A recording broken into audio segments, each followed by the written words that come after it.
quand j'ai des éleveurs, des agriculteurs qui m'interpellent en me disant qu'ils sont en difficulté à cause de la sécheresse, je ne reste pas insensible à ce qu'ils me disent et ça m'intéressait de comprendre. Mais plutôt que de les recevoir dans mon bureau, ça me paraissait plus intéressant pour tout le monde d'aller les voir sur place, dans une exploitation, pour que je puisse visualiser à la fois la réalité de l'état du troupeau, des terres, et puis qu'avec une discussion, je puisse bien comprendre quelles sont les difficultés à laquelle ils sont confrontés.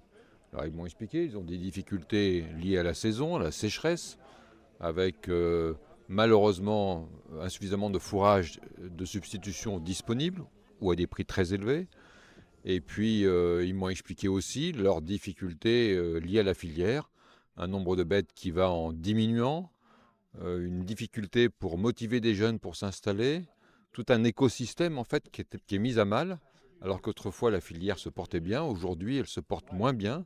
Et il y a un véritable enjeu collectif, il faut arriver à trouver quels sont les bons ressorts, quels sont les bons éléments, les bonnes stratégies pour relancer une filière de production qui est importante pour la Guadeloupe. On a besoin de manger, on a besoin de manger des légumes, on a aussi besoin de manger de la viande. Il faut donc qu'il y ait un ensemble de productions qui se remettent en place. On ne peut pas uniquement importer des matières de l'extérieur. La souveraineté alimentaire, ça a du sens. C'est faire en sorte de nourrir la Guadeloupe avec des produits guadeloupéens. Ça crée de la valeur ajoutée locale, ça crée de l'emploi localement, ça fait vivre toute une filière. C'est aussi, ça fait lien avec l'histoire, puisque ce territoire est un territoire historiquement agricole. D'ailleurs, le climat est magique, la terre est de bonne qualité. C'est un territoire béni des dieux pour l'agriculture. Il faut que cette bénédiction se concrétise par des productions qui s'améliorent. Donc très heureux d'avoir rencontré l'ensemble de ces éleveurs et l'ensemble de ces personnes pour bien comprendre.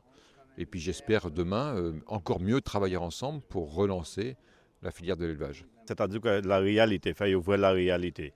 Parce que mi amené à cette exploitation, moi, gars, l'État à partir de là, il y a des tranchées, même des fossés dans le terrain là, ils ont ouvert, il faut démontrer ça et les constater, effectivement, nous vraiment en difficulté, parce que lui, il est passé de l'autre côté, il pas passé dans le nord, il a vers, mais là, il voit la réalité des choses.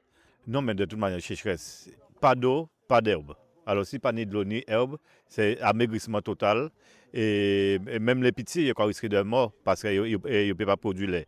Mais quand on voit l'exploitation, moi, à dépenser, à dépenser 2 sacs d'aliments par jour, à couper zèbre le matin, zèbre l'après-midi. Ou à voir bœuf en belle, mais à mettre le temps et le prix dessus. Et c'est pour ça qu'ils viennent là, ils voient bœuf en belle, ils comprennent qu'il y a des trouvé bœuf maigre, mais pas trouvé bœuf maigre. À porter mon alo, ils abîment ni zèbre. C'est qu'on dit à travailler à passer des bouteilles de bolari. Alors, matin, midi et soir, bon, quand tout le monde a dit qu'il est parti en vacances, on ne m'avait pas dit qu'il est parti en vacances. Et c'est toute la journée cette exploitation-là. Et il va nous dire les problématiques de vol des chiens, hein, et nous parler de ça aussi. Là, nous avons fait des réunions, parce que nous arrivons à bout, nous avons fait des réunions pour ces problématiques-là. Ça. Parce qu'on ne peut pas comprendre qu'il y a nous d'autres capacités récolter. C'est soit chien à 2 pattes ou chien à 4 pattes capacité récupérer. Alors, nous en difficulté, et en cas des autres en aide pour nous payer, même grains, ils ont nous des 3 sacs grains.